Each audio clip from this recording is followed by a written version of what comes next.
Hello there and welcome back to my channel. This is Mama Kelly and I am enjoying a beautiful crispy morning here in Wisconsin. It is like, I don't know what the temperature is, but it's just gorgeous. It's not too hot, it's not too cold. It's sweatshirt weather. Definitely know that fall is coming. But today I've had a lot of requests. I asked you guys, like if I did a how-to series, what you would like to see. And I had a lot of requests on how to check your oil. So Mama Kelly knows how to do that. I guess I used to change my own oil. Now it's just more efficient and I guess faster. And if you add up all the supplies, it's just as cheap to go somewhere that you can get oil. Just be careful when you go places like that. They'll always try to upsell you like you need a new air filter and my gosh, this is this. And you probably don't. You might, ask them to see it and then they'll probably be like, well, maybe you can get it next time. Yeah, next time it'll be all right. But no, so just be careful with that. And it's better if they tell you you need a new air filter or something like that, that you can actually change that also on your own, or maybe somebody that can, because they're really too expensive at those places. That's how they make their money. So anyway, before further ado, I guess the first step is opening your hood. And it seems like everybody should know this, but not everybody does. So I'm going to use my car as a reference and we'll go and we'll open my hood. Excuse my messy car, or dirty car, I should say. I live on a dirt road and it's impossible to keep clean. Anyway, oh, Finn wants to say hi. Finn, say hi. Or not. Okay, so you look inside. I'm just in the driver's side door. That's where it'll be. Somewhere like on this panel right here is where you would normally find it. Mine and most of them do have like a little, can you stop, Finn? Finn, you're really kind of in the way right now. It's okay though. I still love you. So anyway, you usually just pull on it and you'll hear a pop. That's okay. That just means that it opened up the hood. Now don't get confused, because it's not going to just like pop your hood open. See that blaring cute awesome sunrise behind me? You can't really see it because whatever, but it's cute. Or not cute, that's not the right word.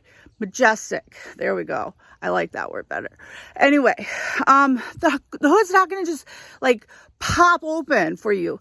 There's another step, and this is the step that is usually the hardest actually. So we're gonna show you that next. Okay, so I popped the hood, right? So if you look inside, you'll see a little lever. Usually it's a lever.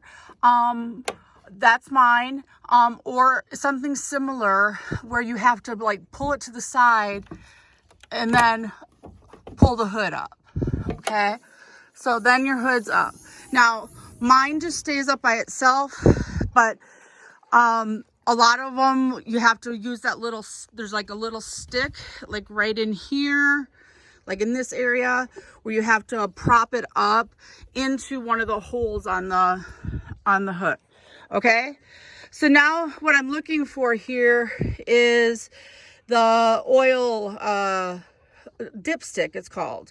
Okay, so the dipstick usually has a yellow, it's usually yellow, and it's different in every car, so I can't tell you where yours is going to be, but it's usually yellow or something, but it'll be there's only usually two dipsticks in your car.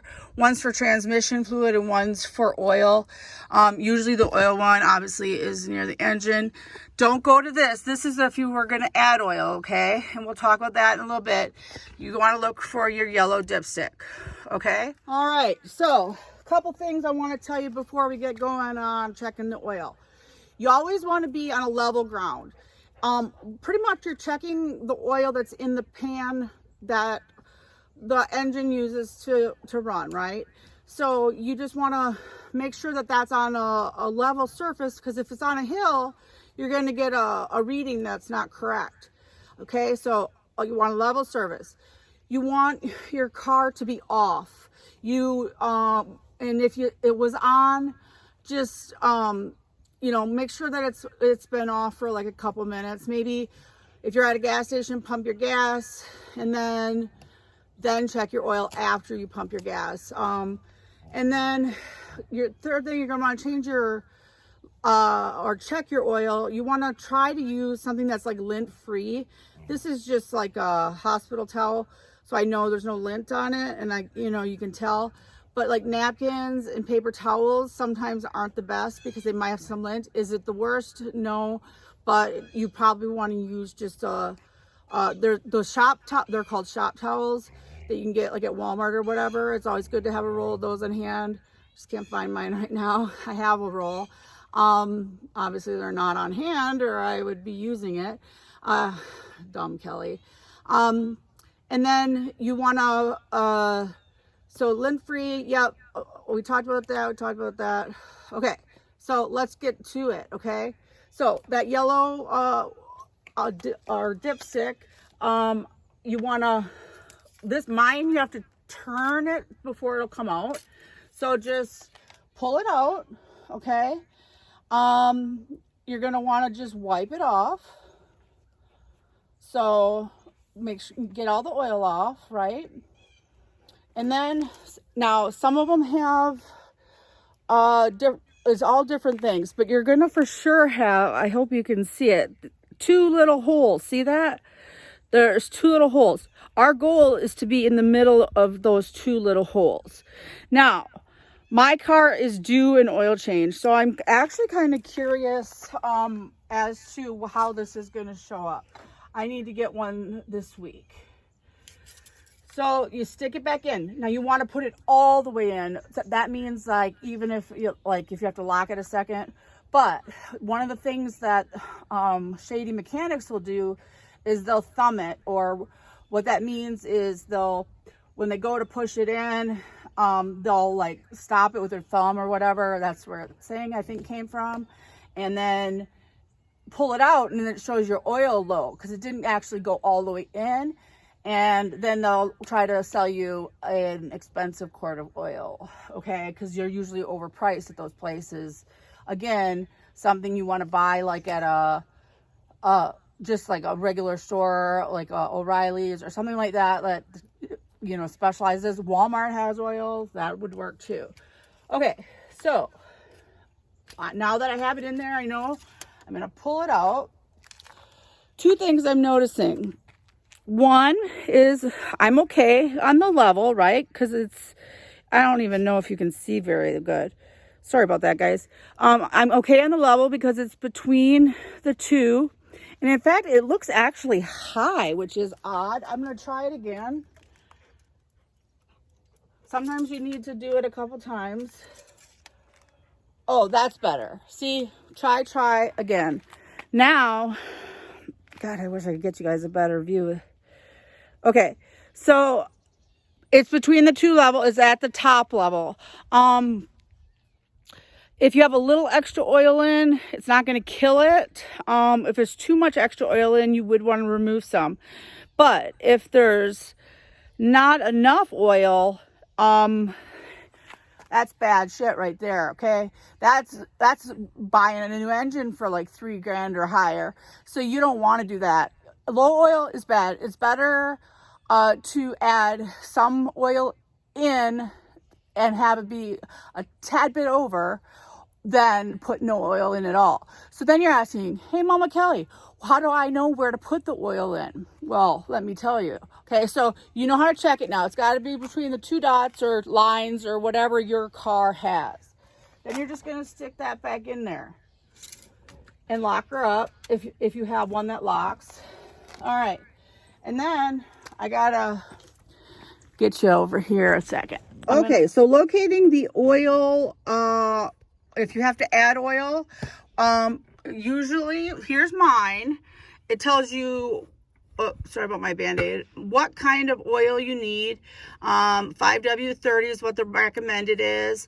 I live in Wisconsin. You usually do want to use the the 5 W's in the winter for sure. And in this case, it looks like that's what's recommended for my car all the time.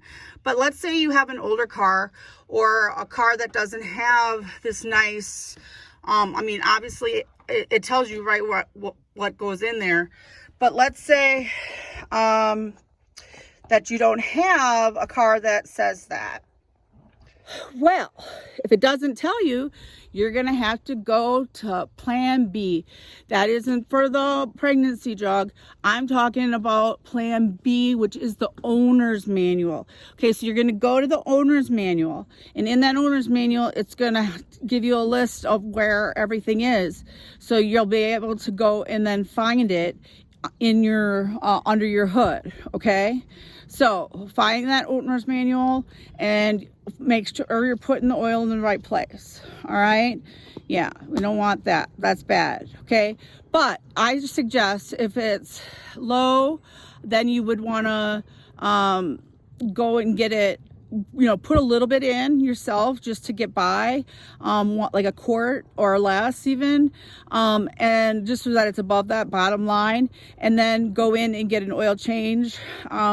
There's different places, Jiffy Lube. I go to Chad's Auto, who is right here in my little town. So there's also different oils. There's regular oil and then there's synthetic oil. So that's what I'm saying.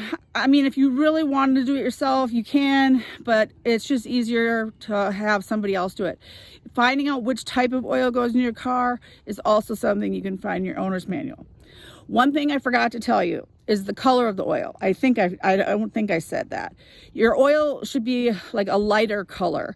Usually towards the end of its shelf life or the time that you should be changing your oil, it'll become darker. If it's really dark, that could be a problem with your engine. So you just want a nice like caramel color. It look almost clear where you can see through it. If it's dark like coffee, then you probably want to take a look at it or just get your oil changed. Okay, so one quick thing since we're here, and then I'm going to end it, is, you know, we might as well show you how to change your washer fluid too, because that's something you want to do for yourself. You don't want someone else to have to do it. Okay, so I'm going to show you where it is, and then we'll go from there. Okay, again, I apologize for how dirty my engine looks. Like I said, live on a dirt road, and it is impossible to keep the dirt out of everything, every little crook and cranny. Okay, so see that baby right there? You usually have little windshield wipers on there. Yep, that is how you're going to know where to put it. And so you should use a funnel, either if you're filling your oil or your, especially your oil, so that you don't get runoff and then it'll burn and the engine will smell. But with this, you should use a funnel too, but I just don't. I just tip it in there. You can use any kind of washer fluid that you want. Like I use different washer fluid in the summer and in the winter, because in the winter they make some that doesn't ice up, and or it helps you de-ice your windshield if it's outside. And then in the summer there's just regular old, and then there's some that gets the bugs off. I could go on. It's kind of like bubblegum shrimp, you know, shrimp kebab, sauteed shrimp. Okay, you guys get the hint. Okay, so I appreciate you watching. Please let me know in the comments what other how-to videos you'd like me to do, and if I know how to do it, I will do the video for you. I also just appreciate you watching and being a part of my family. I have so much love to give, and the fact that you're watching me, it makes my heart beam with pride. And I just want to know that you're special, that I want you to know that you're special, that your uniqueness makes this world go around, and it's what makes it a great place to live. And just know that someone out there loves you, and the world's a better place with you in it. So until next time, I'll see you later.